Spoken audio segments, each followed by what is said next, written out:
Pörsä. Joo, eli Luuras Hurme 24V. Ja kerron, että päivä on itse asiassa oikeastaan aika hyvä. Eli täällä esitellään hyvinkin monipuolisesti yrittäjyyttä, työllisyystilannetta, työn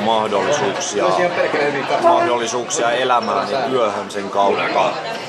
Ja täällä on hyvät tarjoulut, täällä on monipuolisesti niin kun esitellään eri yrityksiä, täällä on hyvät esiintyjät ja tää ehdottomasti myöskin poistaa riskiä nuorilta syrjäytyä ja jäädä kotiin, mikä on Suomessa aika iso ongelma, joka on sitten ehkä tässä pikkuhiljaa poistumassa toivon mukaan ainakin.